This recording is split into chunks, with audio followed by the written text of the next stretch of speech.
I'm real good at that. So fundamentally, in studying the best chippers and pitchers in the world, by the way, I don't really understand that golf language. A pitch is a long elongated chip. I mean, that's all it is. It's a longer version of a chip. But in studying the best chippers and pitchers in the world since 2000 and basically 2007, there's growing evidence, data that shows that the best fall into two patterns. One is where the hands and arms are used little, if any, and you just kind of attach the club to your body like this, and and use your feet, knees, hips, and shoulders. And then the other is where the body's really relatively still and there's a lot of arms and hands and elbows going around, okay? They both work. They both work wonderfully. There's not a shot that you can't hit around the greens with one or the other. But the evidence shows they don't work well together. Now you're gonna go, yeah, but I see Phil Mickelson doing this all the time. Well, we're talking about a different level of skill. He's able to manipulate the two together to get a desired intention. We're not talking about fundamentals here, or in that scenario, we're talking about fundamentals here. So your job in this clinic, your job is to figure out which one of those two patterns you fit into. So what's the goal? Well, chipping is great because you can actually set up in such a way to get a predictable outcome. And then your job is to return to that exact spot. That's your job, okay? Well, you can see if I wanted to hit a low runner to that far flag there, I can come right back there really easy if I don't use my arms and hands. I can also come back to the spot really easy if I don't turn my shoulders and turn my hips. I come right back to that place that I rehearsed that address. So I can get what? A predictable outcome. We want predictability here. Like I was saying earlier to Dale, if I want to hit a low runner back to that flag there and I do that, that's a psychological killer, all right? For the rest of the day, I don't want to chip if I did that. If I have this little short one here and I just want to barely plop it on the green and just have it trickle back there to the hole and I do that, I want to go in. I don't want to play anymore. I mean, that's how devastating it is emotionally, and then obviously we could talk about bouncing back from bad shots. I mean, that's a whole nother subject, and that's important too. Golf relentlessly gives you adversity, so you got to be able to bounce back from it. However, if I have a reasonable degree of predictability, then those two things don't happen, okay? So the first pattern is sort of attaching your elbows to your rib cage like you're holding on to a newspaper in the back of your arms, and then using your feet, knees, hips, and shoulders like this with really no hand action or elbow straightening or elbow bending at all, and then seeing what your outcome is, okay? So if I demonstrate that, this is a low runner. Basically, if I swung full speed at this, it'd be a snap hook. It would just be a big duck hook. But if I do this, if I swing to the right and aim the face to the left, then I'm gonna get a low runner most of the time. That was low and it ran, didn't it? Did I hit it very solid? No. Hit it fat. Was it low and did it run? Yeah. It didn't do this. Okay? So you see how that can work? If I can just return to that exact spot, I can get a low runner with some degree of predictability. Now I didn't hit either one of those hard enough, but the shot was correct. I just didn't hit it hard enough, right? If I want to make this ball kind of half check, kind of half bite, then if I go across it this way and keep the face open, I can hit it low and I can hit that little tiger shot where it lands once and then it just trickles, okay? Now I can do that one too with the same pattern. So this is all about discovering your individual pattern and seeing which one of those you're best at, okay? The other one, where you keep either your right collarbone dead still or your left collarbone dead still, it doesn't matter, but there's a lot of picking the club up and a lot of elbow bending and getting the grip to stay real close to you like this. There's a lot of that going on, but you can see that's still a low runner, isn't it? Looks like there'd be more room for error with that. Well, there you go. So maybe not. Maybe not. You can pay me later.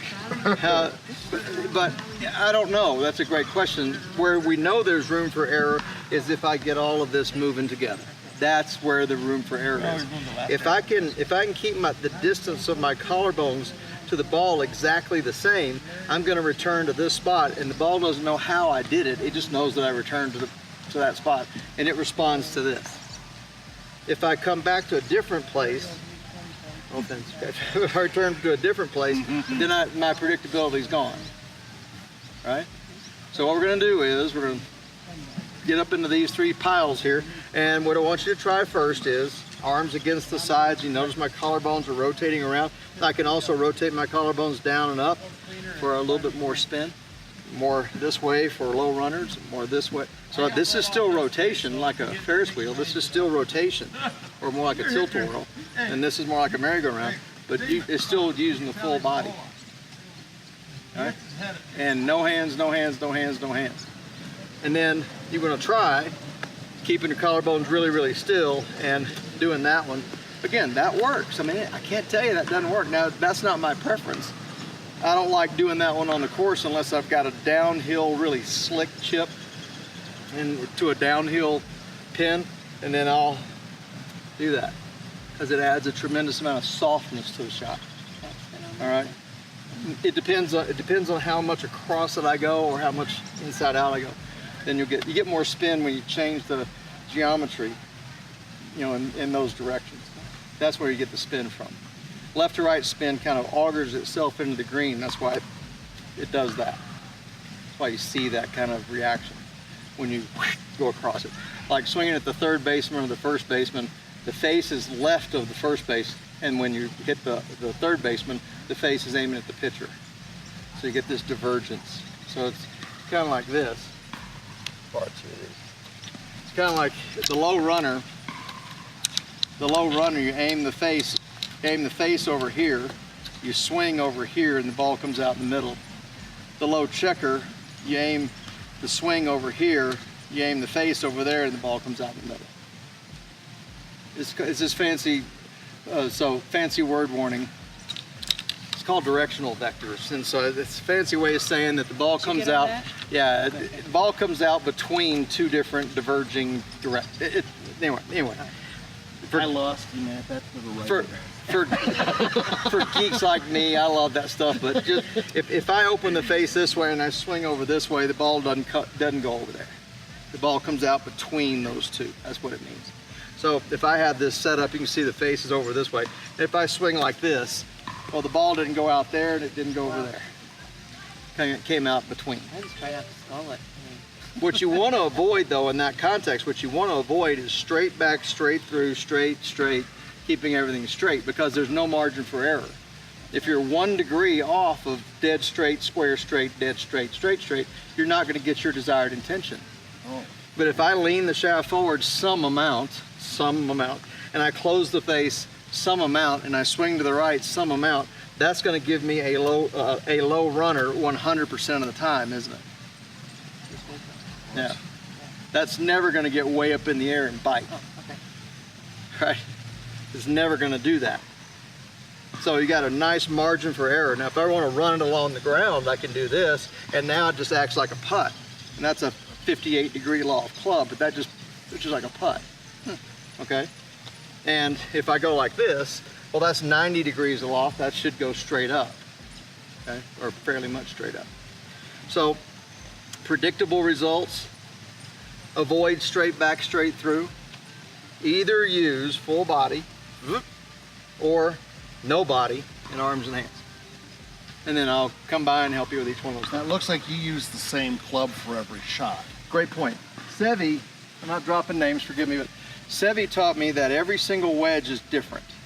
No matter how carefully they are in building the wedge, every wedge is different. My feel is built into this club because I've hit so many shots with it. So I like to hit all the different shots with one club because my feel is better with this one.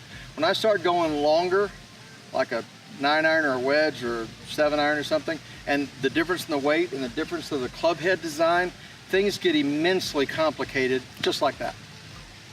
So I don't know what my 7-iron is going to do with a low runner.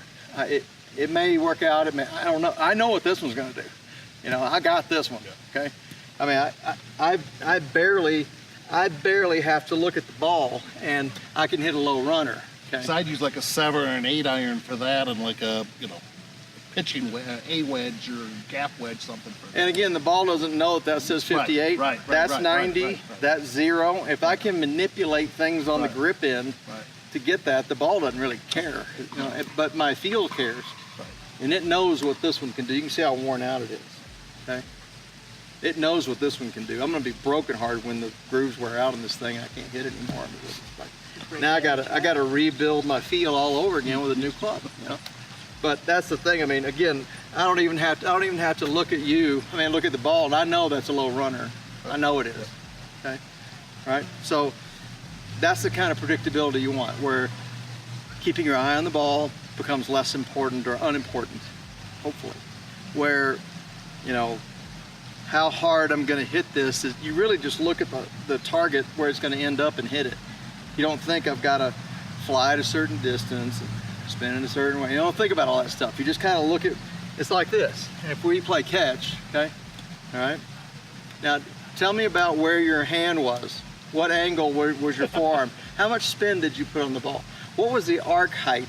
What was his peak height velocity? And you didn't think about all that. You looked at me and you threw it. So we all have touch built in. We just have to refine it.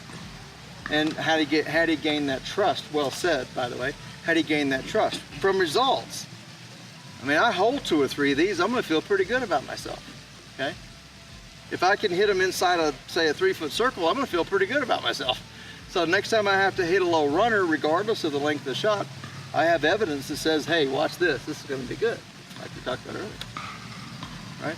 So I like the idea.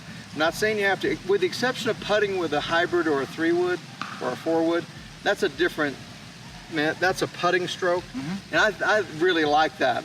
The ball gets in the air, barely in the air, and you can carry the fringe easy, and you have to develop your touch with it, but I think that's a good idea, is to putt with a hybrid when you're off the fringe or fairway metal or something.